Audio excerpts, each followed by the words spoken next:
ബലിയായി തിരുമുമ്പിൽ നൽകാൻ അടിയന്റെ അനുതാപഗാനം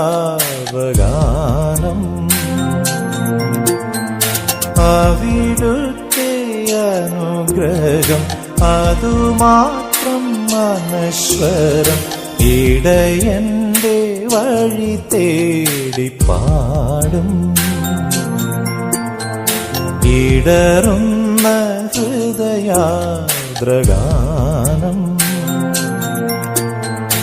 അവിടുത്തെ അൾത്താര അതുമാത്രം ആശ്രയം ബലിയായി തിരുമുമ്പിൽ നൽകാൻ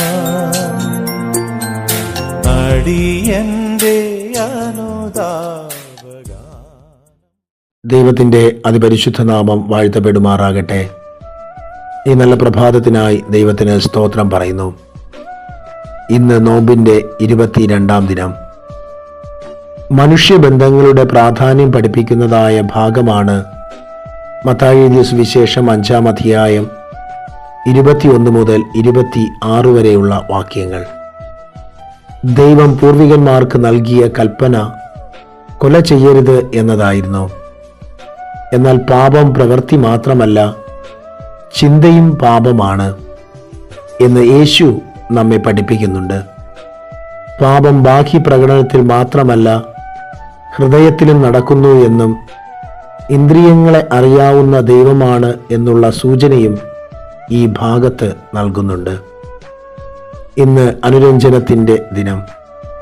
യേശു കർത്താവിനോടൊപ്പം നിരന്തരം യാത്ര ചെയ്യുന്നതിന് അനുരഞ്ജനമാണ് നമ്മിലുണ്ടാകേണ്ടത്. യേശു കർത്താവിൻ്റെ പരസ്യ ശുശ്രൂഷയുടെയും തിരു അവതാരത്തിൻ്റെയും ലക്ഷ്യം അനുരഞ്ജനമായിരുന്നു. സ്വർലോകരെയും ഭൂലോകരെയും തമ്മിൽ സമാധാനപ്പെടുത്തിയ ശുശ്രൂഷയാണ് കർത്താവിൻ്റേത്. നമ്മുടെ പ്രാർത്ഥനകൾക്ക് പലപ്പോഴും ഫലമില്ല എന്ന് തോന്നുന്നുവെങ്കിൽ നാം മനസ്സിലാക്കേണ്ടതായ ഒരു കാര്യമുണ്ട്. നമ്മുടെ സഹജീവികളോടുള്ള ബന്ധത്തിൽ എന്തോ പാളിച്ച നമുക്ക് സംഭവിച്ചിട്ടുണ്ട്. പ്രിയരെ, നോമ്പ് മുറിക്കപ്പെടലാണ്. അഹംഭാവത്തെ മുറിക്കുന്നതാണ് നോമ്പ്. സഹോദരന്റെ മുമ്പിൽ താഴ്ന്നു കൊടുക്കലാണ് നോമ്പ്. നോമ്പ് കേവലം ഭക്ഷണ ക്രമീകരണമായി മാറിക്കൊണ്ടിരിക്കുകയാണ്.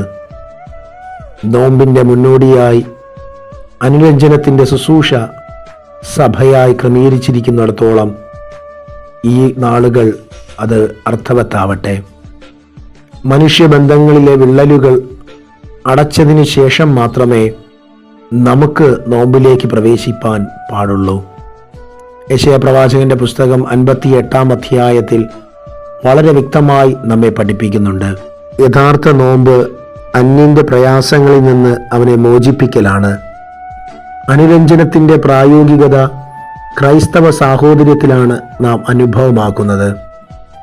ക്രിസ്തുവിൻ്റെ വാക്കുകൾ നമുക്ക് ഇങ്ങനെ മാറ്റി വായിക്കാം. നീ നോമ്പ് അനുഷ്ഠിക്കുവാൻ തുടങ്ങുമ്പോൾ നിന്റെ സഹോദരന് നിന്റെ നേരെ വല്ലതും ഉണ്ടെന്ന് അവിടെ വെച്ച് തോന്നിയാൽ നിന്റെ നോമ്പ് ആരംഭിക്കും മുമ്പേ ചെന്ന് സഹോദരനോട് നിരന്നു കൊള്ളുക. പ്രിയരെ, നമുക്ക് നോമ്പാചരണം വെറും ബാഹ്യ പ്രകടനമായി തീരാതെ ആത്മാർത്ഥതയോടെ അതിൻ്റെ ശരിയായ അർത്ഥം ഉൾക്കൊണ്ടുകൊണ്ട് ഈ നാളുകളിൽ ആചരിപ്പാൻ ഇടതീരണം. ദൈവം നമ്മെ ഏവരെയും സമൃദ്ധിയായി അനുഗ്രഹിക്കട്ടെ. ആമേൻ.